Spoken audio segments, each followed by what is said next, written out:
Assalamualaikum warahmatullahi wabarakatuh. Waalaikumsalam warahmatullahi wabarakatuh.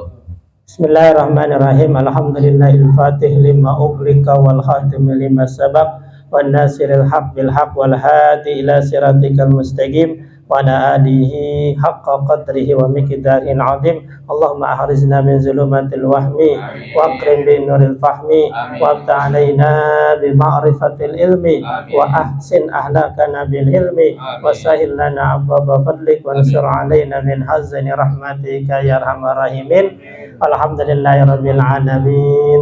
Yang saya hormati para guru, ketua pengajian Bapak RT Semawi beserta jajarannya, Bapak Subagio, Bapak Mansur dan yang lainnya, Bapak Haji Junaidi, Bapak Ustadz Ihsan, Bapak Samsur Rijal dan juga Bapak Ustadz Asmat. Nggak kelihatan ini, kurang sehat kali ya. Nah, kita doakan biar sehat kalau kurang sehat. Dan juga yang saya hormati Bapak Subur, Bapak Aspulo dan juga yang lainnya, jamaah malam Senin rahimakumullah, teristimewa Sohibul Bait Bapak Reja Juanda beserta keluarga besar, mudah-mudahan Allah jaga, Allah lindungi dari musibah, bencana dan juga penyakit. Allah jadikan keluarganya sakinah, mawaddah, warahmah, keturunannya salihin dan salehah.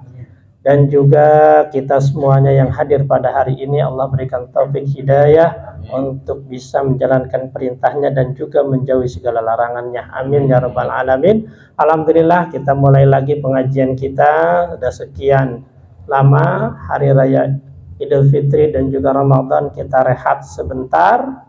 Sebentar apa lama? Enakan ngaji apa enakan libur? Tergantung. Kalau yang udah narik kepengennya libur.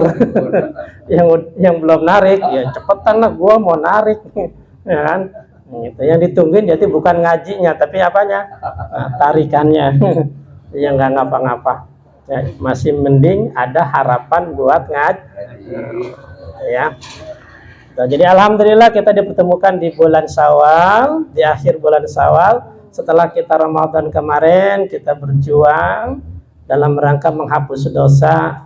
Ya mudah-mudahan semuanya dosa kita diampuni sama Allah Subhanahu wa taala. Oleh karena itu ada juga yang belum ketemu sama saya. Nah, saya mohon maaf, minta ridhonya, minta keikhlasannya, kita saling-saling memaafkan dan meridhoi. Mudah-mudahan dosa kita sama Allah diampunin, dosa sesama manusia habis. Ya, jadi Syawal itu artinya apa? Bangkit, peningkatan, ya kan, setelah dosa-dosa kita dihapuskan sama Allah Subhanahu wa taala ya. Kemarin juga kita dapat pesan dari guru kita Kiai Paturi Wahmad bahwa yang namanya dosa itu tidak hanya sama Allah, tidak hanya sama orang lain, tapi juga dosa ada sama diri kita. Makanya doa Nabi Yunus, Rabbana dzalamna anfusana. Jadi jolim sama diri sendiri. Nah ini yang sering kita lupakan nih. Kita minta maaf sama orang lain, ya kan? Kita minta ridho sama orang, tapi sama diri sendiri. Apa contohnya jolim sama diri kita sendiri? Mata seharusnya dibuat ngaji, baca, ngelihat Al-Quran, baca buku, enggak. Jolim tuh dosa. Kaki seharusnya melangkah ke masjid, ke majlis taklim, enggak. Berarti jolim sama siapa? Sama kaki. Ada pengajian, dia nggak datang, nggak kemana-mana, di rumah aja, nggak nonton TV, nggak nonton apa, nggak ngeliat HP, ya kan? Pokoknya nggak berbuat dosa. Tapi dia jolim kepada kakinya. Jolim sama kaki. Tangan juga begitu. Tidak memberikan bantuan kepada orang lain, padahal kita berarti kita jolim sama tangan kita. Nah ini yang banyak nih.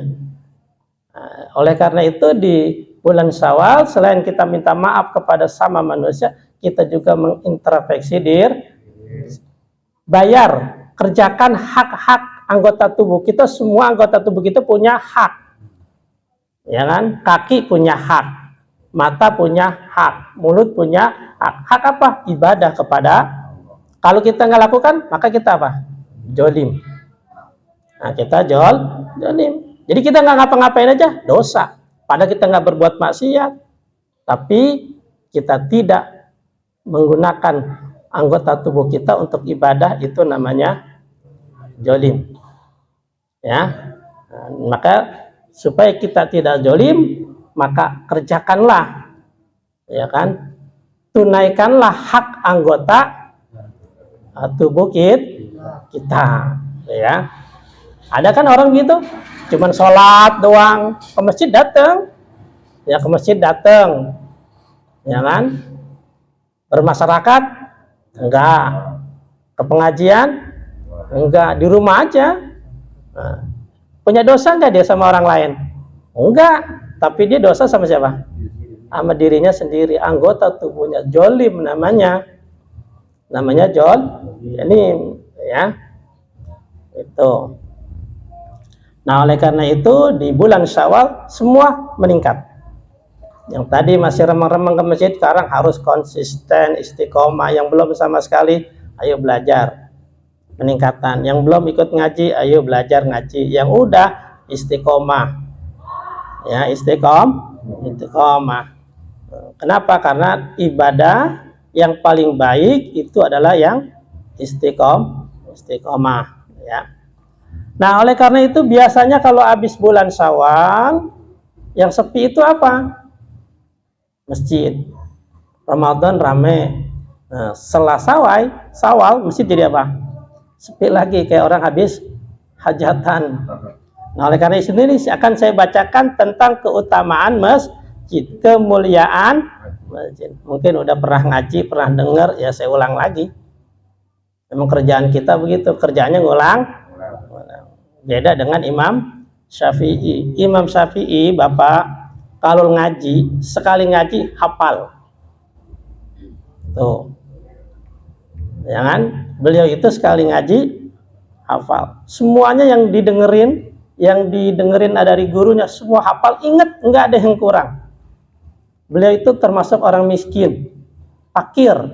Kalau ngaji enggak punya kitab, enggak punya pulpen. Makanya duduknya paling depan. Ngapain? Ngeliatin gurunya. Gurunya diliatin.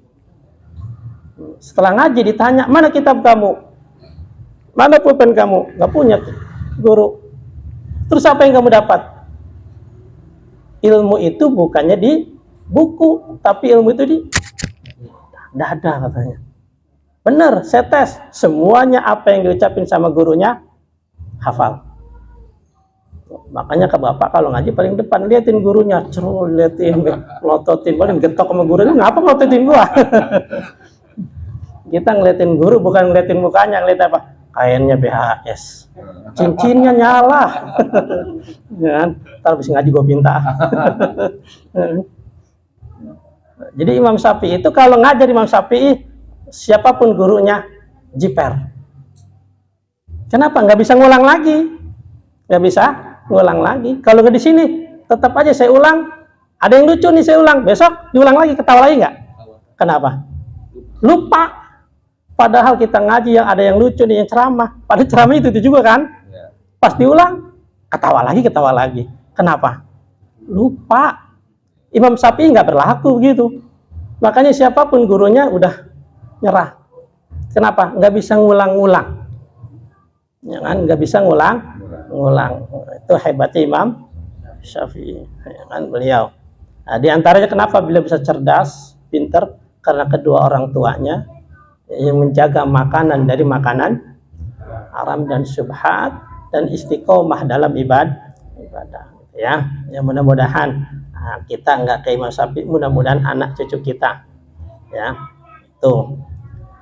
Bismillahirrahmanirrahim. Babul hurmatil masajid. Bab yang menjelaskan tentang kemuliaan masjid. Qala al-faqih, berkata ahli fikih Abu Lais Asy-Syamarqandi, pengarang kitab.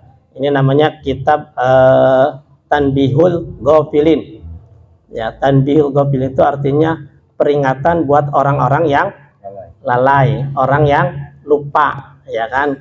Ghaflah itu lupa. Makanya ada permainan namanya gapleh.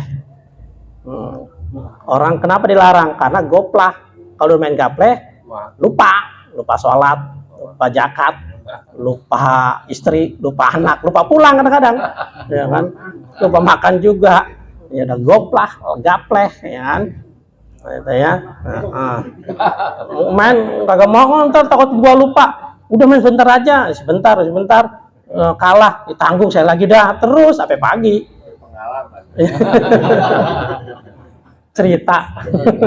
cerita sama yang pernah ngalamin begitu Mas Subur ya. Bismillahirrahmanirrahim. Qala al-mu'allif rahimakumullah wa nafa'ana bi ulumi wa barakatihi amin. Qala al-faqih, berkata ahli fikih Abu Lais As-Samarqandi, terus sampai Abu Hurairah radhiyallahu anhu ta'ala anin Nabi sallallahu alaihi wasallam. Anau qala idza da'ala ahadukumul masajid fala yajlis hatta yusalli rakaatain. Nabi bersabda, kalau kamu masuk masjid, maka jangan duduk dulu sehingga kamu salat 2 rakaat. Namanya salat tahiyatul masjid ya. Jadi disunnahkan untuk salat 2 rakaat ya. Rahimallahu taala idza kana fi waktu mubah. Nah, ini kalau seandainya waktunya waktu mubah. Nah, artinya apa? Kalau ada waktu yang diharamkan seperti habis salat subuh atau setelah salat asar. Tapi Imam Nawawi nggak apa-apa. Ya, misalkan kita nih subuh salat, udah salat subuh masuk ke masjid, ya kan? Nah, itu kan waktu haram. Ada yang mengatakan tidak boleh salat tahiyatul, tapi Imam Nawawi boleh. Ya kan, karena ini adalah mempunyai sebab. Seperti halnya dengan salat jenazah. Boleh nggak kita nyoletin jenazah habis subuh? Boleh, karena ada sebab. Ya, gitu ya. Nah, Fa'amma idza darabul masjid ba'da misal asar. Bagaimana kalau seandainya kita habis salat asar ke masjid? Habis salat subuh kita ke masjid, kan nggak boleh nih salat tahiyat. Palayan bagi ayusalliya li annaha naha an salati fi dzalikal waqti walakin yusabbih wa yuhallil wa yusalli ala nabi Muhammad sallallahu alaihi wasallam. Maka diganti dengan apa? Tasbih, tahlil dan salawat. Sama, jadi kalau kita tidak sempat salat tahiyat masjid ya, lagi qomat, kita datang qomat, kan nggak mungkin kita salat tahiyat, maka diganti tasbih subhanallah walhamdulillah la ilaha illallah wallahu akbar Allahumma salli ala sayyidina Muhammad. Nah, maka itu fayunalu pada salat, maka itu juga sama mendapatkan keutamaan salat tahiyat masjid. Jadi kalau kita tidak sempat salat tahiyatul masjid, maka ganti dengan tasbih, dengan tahlil dan juga salawat. Ya, nah, itu kalau datangnya suka telat, ya kan? Itu. Kalau sudah qomat atau di kita mau qomat, jangan tahiyat masjid, udah aja itu baca. Kenapa ngeganggu kelamaan? Ya kan? Orang mau qomat dia tahiyat. Makanya yang qomat, kalau seandainya udah ada imam, udah siap imamnya, walaupun dia sedang sholat tahiyat, ya hajar terus qomat. Kenapa? Udah lama, ya kan? Datangnya belakangan lagi, nggak usah ditungguin, ya kan? Ya, tinggal aja. Kenapa? Imamnya udah siap, kecuali imamnya belum ada, tungguin, ya. Gitu. Kayak subuh nih, saya sudah baca subhanallah bihamdi. Nah, kalau kira-kira udah kita mau habis, jangan tahiyat. Kalau yang tahiyat saya selesai, ya udah qomat aja, ya kan? Cukup baca apa? Tasbih saja, ya, baca subhanallah walhamdulillah wala ilaha illallah akbar Allahumma salli ala sayyidina. Nah, itu juga sama dengan keutamaan salat tahiyat masjid, dan berarti dia sudah memenuhi ya haknya masjid dengan membaca tasbih, tahlil dan salawat, ya. Syaratnya harus sebelum duduk. Jadi sebelum duduk kita tahiyat. Kalau sudah duduk, maka tidak disunnahkan salat tahiyat masjid. Nah, kita langsung duduk dalam masjid. Belum sholat, ya enggak, udah tidak dapat sunnah. Kecuali dia nggak tahu, belum ngaji, udah duduk, dia bangun lagi belum sholat aja, dia nggak tahu. Kalau sudah duduk itu tidak mendapatkan, itu diperbolehkan. Kedua, lupa,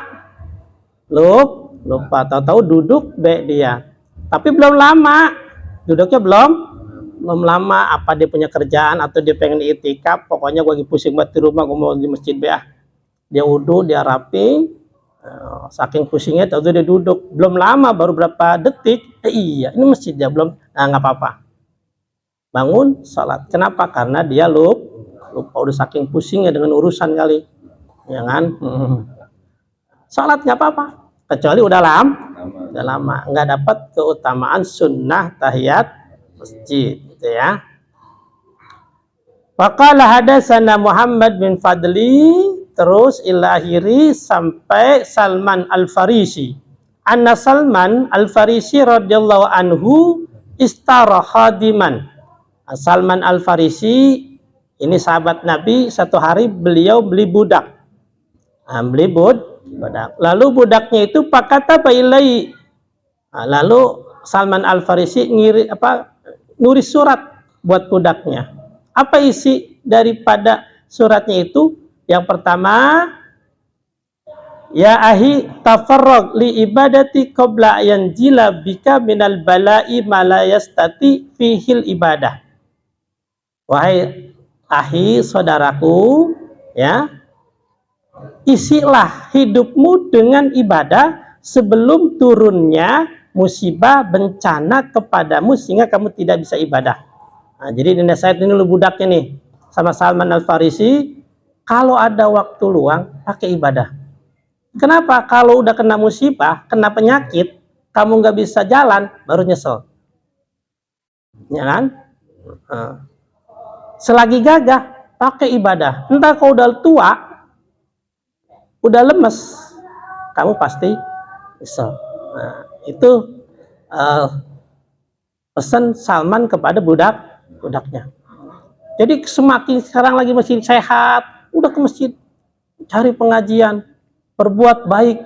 Kenapa? Mumpung lagi sehat. Ntar kalau seandainya udah sakit, itu sudah nggak bisa lagi. Atau kalau sudah tua, sulit dan tidak mungkin kembali lagi kepada muda lagi. Itu pesan yang pertama tuh. Yang kedua, pesannya apa? Waqtanim da'watal mu'min al-mubtali. Mintalah doa kepada orang mukmin yang dijolimi. Jadi pesan yang kedua, disuruh banyak-banyak minta doa, terutama kepada orang yang dijolimi. Kenapa? Karena doa orang yang dijolimi mustajabah, tidak ada penghalang. Jadi mumpung kamu lagi sehat atau ketemu dengan orang baik, ketemu dengan orang soleh, ketemu dengan orang yang zolim, minta doa. Doa itu mustajabah dan doa itu benar-benar berpengaruh. Sekarang Bapak saya tanya, yakin nggak dengan doa? Pernah doa Bapak dikabulin? Belum pernah. Nggak tahu kan? Doa itu masalah gaib. Nggak ada yang tahu. Ya masalah yang enggak.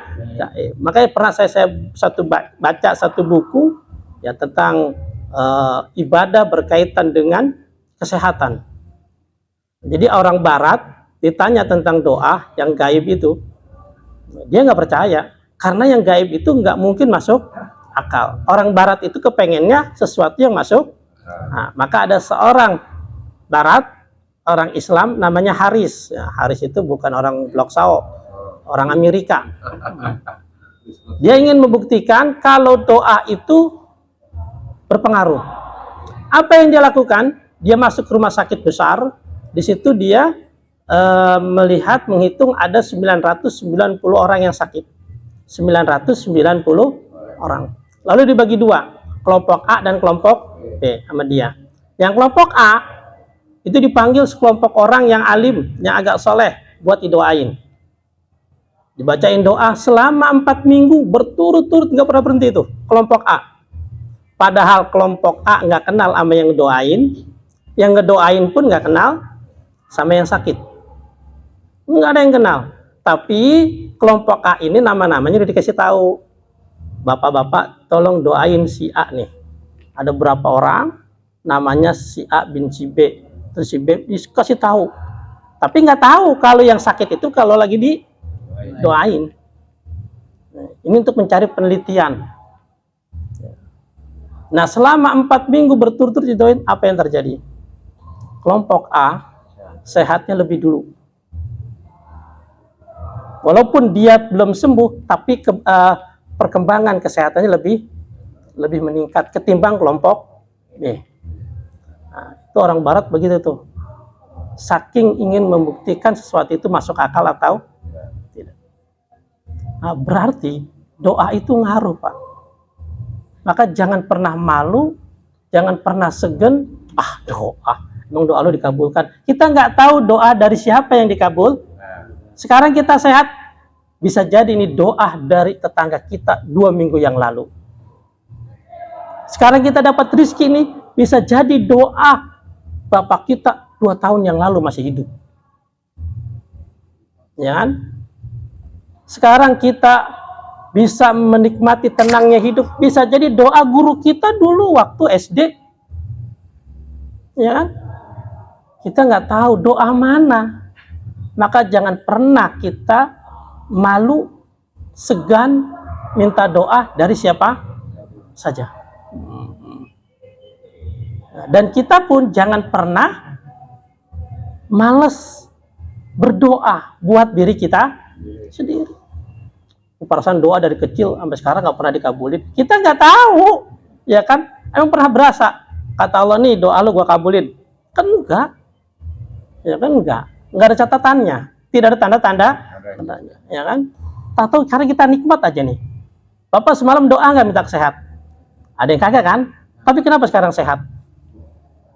Nah, kita nggak tahu doa dari mana tuh. Sekarang kita dapat rezeki, apa bapak malam berdoa minta rezeki? Ada yang kagak kan? Tapi sekarang kenapa sekarang dapat? Mungkin doa kita yang dulu-dulu atau doa orang lah. Makanya jangan pernah pelit, jangan pernah malas, jangan menganggap sia-sia minta doa atau berdoa. Habis sholat doa bareng-bareng, khusyuk. Kita nggak tahu doa yang mana, ya kan? Nah, itu makanya pentingnya kita minta doa, terutama sama orang alim, sama orang soleh, ya kan? Kita minta doa sama mereka, ya itu. Nah, kedua, ada sebuah majalah juga saya baca, di situ ada penelitian tentang doa dengan sholat. Karena doa dengan sholat itu hampir sama. Sholat itu kan artinya doa. Jadi ada orang Afrika sebanyak 78 orang, ada orang kulit putih sebanyak 77 orang. Nah, ini di rumah sakit juga dengan berbagai macam penyakit lah. Ada yang paru-paru, ada yang jantung, semuanya. Nah, orang Afrika yang jumlahnya 78 orang, ini ternyata dia lebih tekun dalam ibadah dan sholat. Orang kulit putih nggak pernah serius dalam ibadah. Apa yang terjadi? Nah, ternyata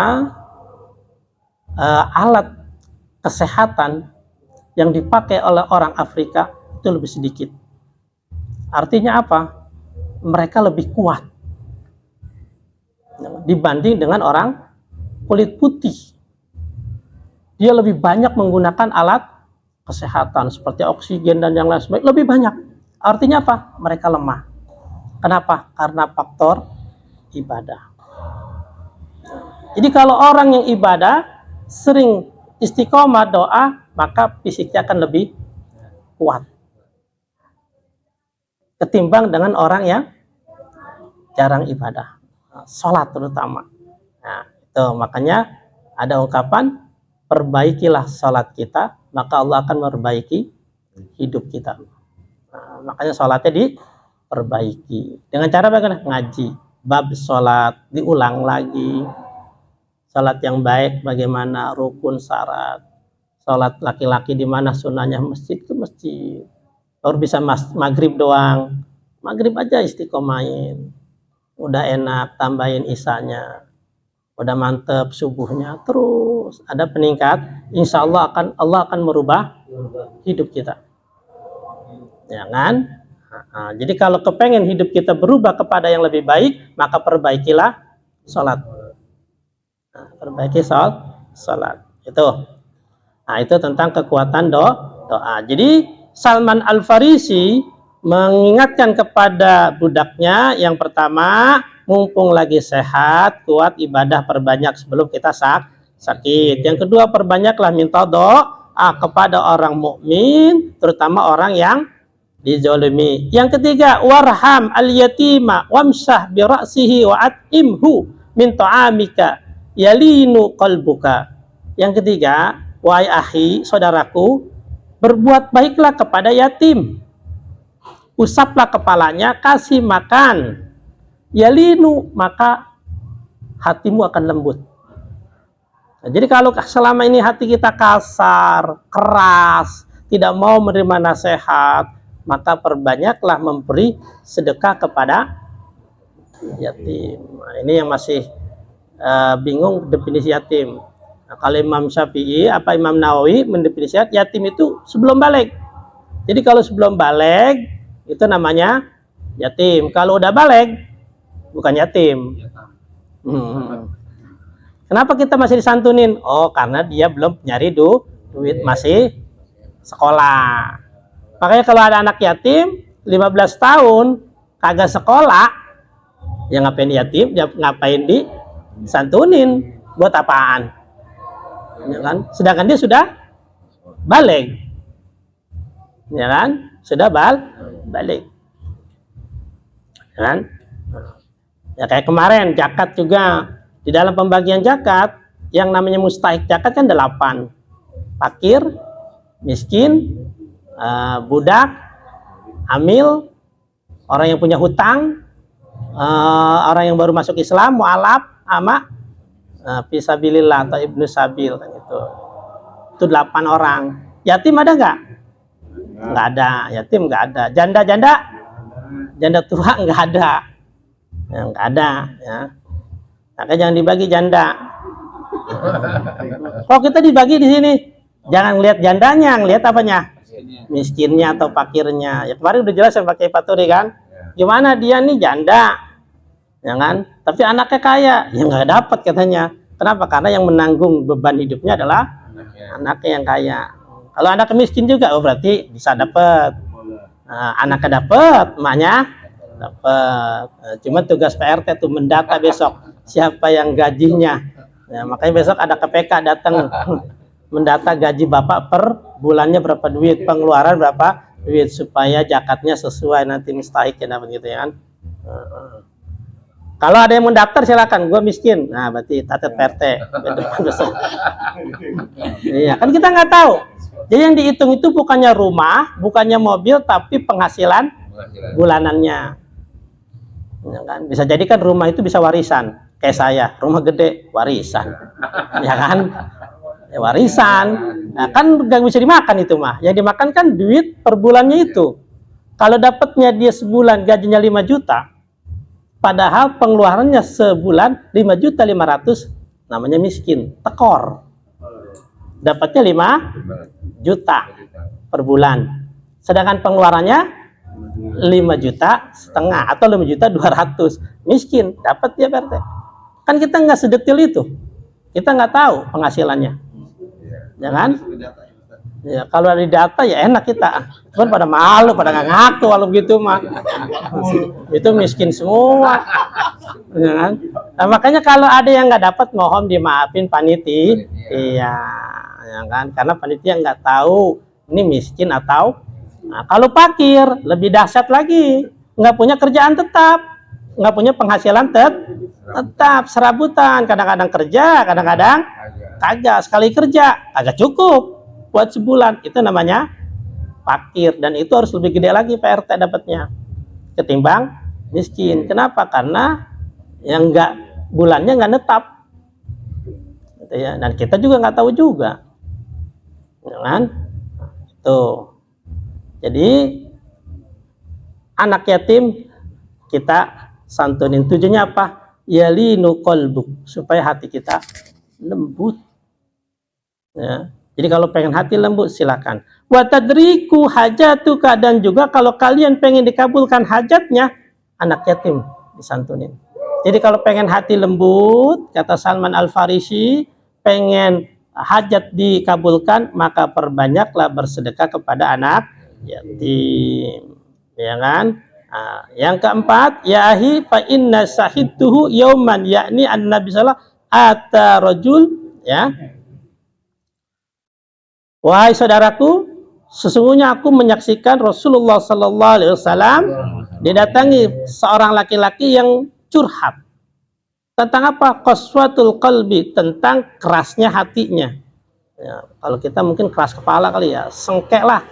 Orang yang sulit untuk nasehatin, nggak mau masuk nasihat, ya kan? Akhirnya kata Nabi, atuhibbu ayyalina qalbaka wa tudrika hajatuka. Wahai kamu yang keras hati, kamu mau nggak hati kamu jadi lembut dan semua hajat kamu dikabulkan? Qala na'am, mau dong ya Rasulullah. Irham al yatim wamsah bi ra'si wa at'am min ta'amika yalinu qalbaka wa tadriku hajatuka. Maka santunilah anak yatim, sayangilah dia, kasihlah dia makan, kasihlah dia biaya, maka hatimu lembut dan hajat kamu akan dikabulkan, gitu ya kan? Nah, itu nasihat dari Salman Al-Farisi buat budaknya, ya sekaligus juga buat kita, gitu ya. Pak ini sami Rasulullah salam, dalam satu hadisnya Nabi bersabda, yaqulul masajid buyutal muttaqin. Sesungguhnya masjid-masjid itu adalah rumahnya orang bertakwa. Jadi orang bertakwa itu punya rumah dua, rumah tempat tinggal, ada juga rumah buat ibadah, namanya masjid. Wa qaddu minallah ta'ala liman kanat buyutuhum al-masjid birruhi warahah wal jawaj ala siratin wan najah minan nar. Maka Allah akan menanggung barang siapa orang iman yang menjadikan masjid itu rumahnya sendiri, ya seperti rumahnya, menjaga seperti rumahnya sendiri, ya, maka siapa saja orangnya, maka Allah akan jadikan hidupnya senang. Ya, Allah jadikan hidupnya senang. Terus apa lagi? Sejahtera. Terus apa lagi? Nanti akan selamat lewat jalan Shiratal Mustaqim, dan juga akan selamat dari api neraka. Artinya apa? Masjid kita jaga betul kesuciannya, ya, kegiatannya, kegiatan-kegiatan yang mengedukasi, memberikan pendidikan buat anak-anak kita, buat kita, seperti taklim, zikir. Di masjid kita bikin kegiatan tuh, kita makmurkanlah. Maka itulah yang disebut dengan orang yang menganggap masjid itu adalah rumahnya. Ya, rumahnya. Jadi pengurus masjid itu bukannya penjaga, bocah main dimarahin, bukan. Ada orang ngotorin kita marahin, bukan. Tapi pengurus masjid itu melayani. Melayani. Siapa yang pengen ibadah, dikasih kenyamanan. Gitu Pak Haji. Jadi kita ini bukannya orang yang suka marah-marahin orang yang ngotorin, bukan, tapi kita melayani. Ya kalau masjid kotor, ya kita apain? Bersihin. Karena kita adalah pelayan. Orang tidak nyaman, kita beri kenyamanan. Pengurus masjid itu jadi bukan pemilik dan juga bukan penjaga, tapi pelayan. Ya, itulah dia menganggap rumahnya sendiri. Dalam Al-Quran dikatakan innama ya'muru masajidallah man amanna billah. Yang pasti orang yang memakmurkan masjid, satu, orang yang beriman kepada, kedua, orang yang beriman kepada hari, yang ketiga wa aqamas shalah, orang yang selalu mendirikan salat, dan tiga, orang yang selalu mengeluarkan. Jadi orang yang memakmurkan masjid, satu, orang yang beriman kepada Allah, beriman kepada hari kiamat, orang yang istiqomah dalam salatnya, orang yang selalu memberikan zakat. Selain itu enggak ada. Jadi kalau kita kepengen dianggap orang beriman kepada Allah, beriman kepada hari kiamat, orang yang istiqomah dalam salat, maka makmurkanlah masjid, ramaikan masjid dengan kegiatan-kegiatan yang mengandung edukasi, pembelajaran buat kita, buat mengingat kita kepada Allah. Walam yahsa, dan dia tidak takut illallah, kecuali kepada Allah. Ulaika ayyakunu minal muhtadin, itulah orang yang mendapat petunjuk. Mudah-mudahan dengan kita memakmurkan masjid kita mendapat petunjuk dari Allah, kita mendapatkan jalan yang terbaik sehingga kita mudah gampang masuk ke surganya Allah Subhanahu wa ta'ala. Jadi salah satunya adalah memakmurkan masjid. Jangan nyari hidup di masjid, ya kan? Apa-apa kegiatan masjid pengennya dibayar, ya kan? Jadi jangan cari makan di masjid, tapi berikanlah pelayanan kepada orang yang beribadah di dalam masjid. Insya Allah kita akan selamat ya. Udah setengah jam lewat, ngaji baru-baru udah lama, takutnya ngapokin. Masih banyak sebenarnya ya, mudah-mudahan menjadi penasaran. Yang penasarannya yang enggak mah paling aku segan ngaji. Kenapa?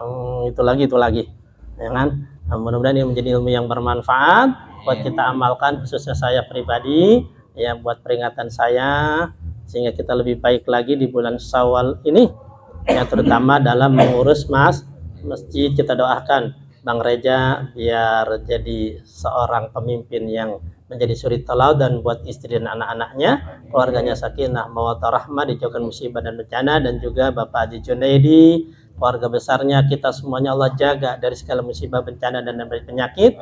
Dan juga kita dikabulkan semua hajat dan cita-cita kita. Allah mudahkan rezeki kita, diberikan rezeki yang banyak, yang halal, yang berkah untuk beribadah kepada Allah Subhanahu wa ta'ala. Yang sedang sakit kita mohon Allah biar diangkat penyakitnya, disembuhkan seperti semula. Allah beri kesabaran buat yang sakit dan juga buat yang mengurusnya.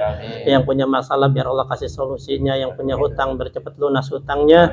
Anak-anak kita dijadikan anak yang solihin dan soleha. Yang belum punya anak biar Allah kasih keturunan yang banyak. Yang sedang usaha biar Allah diberikan rezeki yang banyak, yang halal, yang berkah. Yang belum punya usaha biar Allah kasih kerjaan yang baik, yang berkah. Masjid kita, pengajian kita, majelis taklim kita biar manfaat, biar berkah, biar tetap istiqomah, dijauhkan dari fitnah. Kampung kita dijauhkan musibah, bencana, penyakit. Al-Fatihah.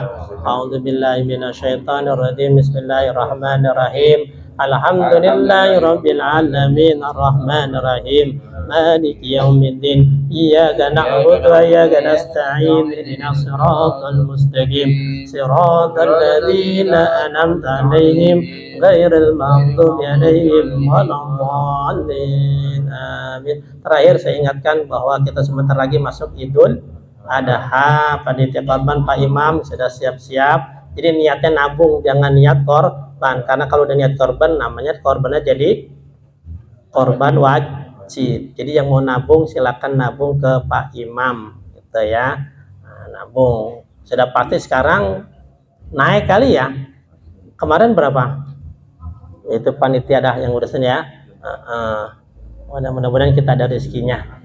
Ada sekian. Wabillahi taufiq hidayah. Assalamualaikum warahmatullahi wabarakatuh. Waalaikumsalam.